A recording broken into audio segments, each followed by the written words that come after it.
حضرت غوث اعظم رضی اللہ تعالیٰ عنہ کو اللہ نے علم دیا، کیسی کیسی علم کی برکتیں۔ درست العلم حتی صرت قطبہ، فرماتے میں علم حاصل کرتا رہا، مجھے علم کی اتنی برکت ملی کہ اللہ نے مجھے قطب بنا دیا، قطب بنا دیا علم کی برکتیں۔ حضور غوث اعظم رضی اللہ تعالیٰ عنہ کی مجلس لگا کرتی تھی۔ حضور غوث اعظم رضی اللہ تعالیٰ عنہ کی مجلس میں ایک مرتبہ بغداد کے 100 فقہا، بغداد کے 100 فقہا یعنی 100 بڑے بڑے عالم حضور غوث اعظم کی بارگاہ میں 100 مسئلے لے کے آئے۔ کتنے مسئلے لے کے آئے؟ 100 مسئلے لے کے آئے۔ پتہ کیوں لائے تھے؟ آج دیکھیں گے عبد القادر بتا پائیں گے نہیں بتا پائیں گے۔ اور یہ 100 مسئلے ایک ہی علم کے نہیں تھے، ایک ہی فن کے نہیں تھے، بلکہ یہ الگ الگ فن کے تھے۔ اگر 100 مسئلے کسی کو دیے جائیں، اگر روزانہ وہ ایک مسئلہ بھی حل کرے تو اسے 100 دن چاہیے۔ یہ 100 فقہا الگ الگ 100 مسئلے لے کر کے آئے اور کہا آج پوچھیں گے عبد القادر جیلانی سے، بڑا شہرہ سنا ہے، بڑا چرچا ہوتا ہے، آج دیکھیں گے کتنا علم ہے۔ جانچنے کے لیے، پرکھنے کے لیے، آزمائش کے لیے، امتحان کے لیے حضور غوث اعظم کی بارگاہ میں آئے۔ شیخ ابو العباس حضور غوث اعظم رضی اللہ تعالیٰ عنہ کی بارگاہ کے مرید خلیفہ فرماتے ہیں کہ غوث اعظم تقریر فرما رہے تھے، جیسے ہی یہ 100 فقہا اندر داخل ہوئے، مجلس میں آئے، حضور غوث اعظم نے اپنے چہرے کو نیچے کیا اور اپنے سینے کی طرف دیکھا۔ شیخ ابو العباس فرماتے ہیں کہ حضور غوث اعظم کے سینے سے ایک نور کی کرن نکلی اور اس نور کی کرن نے ان تمام 100 فقہا کے سینے سے گزرتی ہوئی چلی گئی، ان کے سینے سے گزر گئی، ان کے سینے سے نور کی کرن کا گزرنا تھا۔ شیخ ابو العباس کا بیان ہے، کہتے ہیں وہ 100 فقہا زمین پہ تڑپنے لگے، زمین پہ پلتھے مارنے لگے، اپنے کپڑے پھاڑنے لگے۔ حضور غوث اعظم کی محفل میں آئے تھے، حضور غوث اعظم کو جانچنے کے لیے، حضور غوث اعظم کی مجلس میں آئے تھے، حضور غوث اعظم کا امتحان لینے کے لیے۔ شیخ ابو العباس کہتے ہیں حضور غوث اعظم کے سینے سے نکلنے والی نور کی کرن نے ان 100 فقہا کا اتنا برا حال کر دیا کہ وہ زمین پہ تڑپنے لگے تھے، اور وہ فقہا تڑپتے ہوئے غوث اعظم کے قدموں پہ گر رہے تھے۔ اور غوث اعظم کا علم کے اندازہ لگائیں، غوث اعظم کے علم کا اندازہ لگائیں۔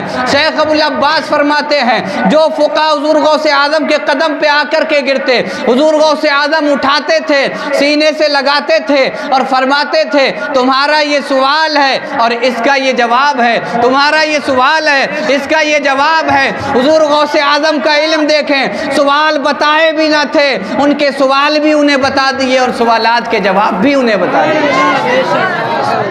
یہ حضور غوث اعظم کا علم ہے۔ بتائیے بڑے عالم ہے نہیں؟ بہت بڑے عالم ہیں، لیکن ہم نے آج تک صرف یہ سنا ہے غوث اعظم ولیوں کے سردار ہیں۔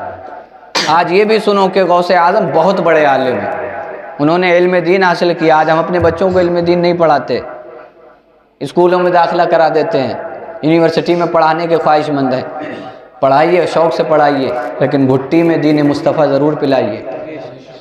گھٹی میں دین مصطفیٰ پلائیں گے تو یہ آپ کی اولاد کے لیے بھلائی ہے، ورنہ دیکھا یہ گیا ہے کہ بڑی بڑی یونیورسٹی میں پڑھنے والے جب گھر واپس آتے ہیں تو کسی پہ قادیانیت کا اثر ہوتا ہے، کسی پہ وہابیت کا اثر ہوتا ہے، کوئی دیوبندی بن چکا ہوتا ہے، کوئی غیر مقلدیت کی صحبت اختیار کر کے آتا ہے۔ اگر گھر سے ہی گھٹی میں دین مصطفیٰ پلا دیں گے، مسلک اعلیٰ حضرت کا علمبردار بنا دیں گے، تو بڑی بڑی یونیورسٹیوں میں بھی پڑھنے کے بعد بھی وہ وہاں بھی مسلک اعلیٰ حضرت کا جھنڈا لہراتا ہوا نظر آئے گا۔ شیخ ابو العباس فرماتے ہیں جب حضور غوث اعظم نے 100 فقہا کے جوابات دے دیے تو میں نے پوچھا ان فقہا سے، میں نے کہا بتاؤ کیسا محسوس کیا؟ وہ فقہا کہنے لگے جب ہم غوث اعظم کی بارگاہ میں آئے تھے تو ہم نے دیکھا تھا کہ ہمارے دلوں میں، ہمارے ذہنوں میں علم بھرا ہوا ہے، علم بھرا ہوا ہے، ہم بہت بڑے مسائل کے جاننے والے ہیں۔ وہ فقہا کہتے ہیں لیکن غوث اعظم کی جو ہی نظر ہم پہ پڑی تو ایسا محسوس ہوا جیسے جتنا علم تھا سب ختم ہو گیا۔ غوث اعظم نے ایسا کیوں کیا؟ غوث اعظم کو بالکل پسند نہیں کوئی غرور و گھمنڈ والی بات کرے، کوئی کسی کو نیچا دکھانا چاہے، غوث اعظم کو پسند نہیں۔ یہ غوث اعظم کو نیچا دکھانے آئے تھے کہ آج پوچھیں گے جواب نہ دے پائیں گے، یہ تب کہیں گے کہ بڑا چرچے ہوتے تمہارے علم کے، آج تو تم سوالات کے جواب بھی نہ دے پائے۔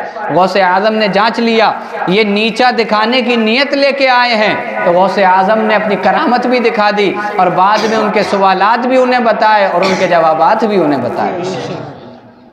شیخ ابو العباس کہتے ہیں میں نے ان سے پوچھا بتاؤ کیسا محسوس ہوا؟ کہنے لگے جب آئے تھے تو علم تھا، لیکن غوث اعظم کی نظر جلال جو پڑی تو تمام علم ختم ہو گیا، لیکن غوث اعظم نے جب سینے سے لگایا تھا تو ایسا محسوس ہو رہا تھا کہ اتنا علم تو ہمیں پہلے بھی نہ تھا جتنا اب سینے سے لگانے کے بعد عطا کر دیا۔ یہ علم حاصل بھی کرتے ہیں اور علم بانٹتے بھی ہیں، یہ ہوتے پیر۔ حضور غوث اعظم رضی اللہ تعالیٰ عنہ اپنے وقت کے بہت بڑے عالم ہیں۔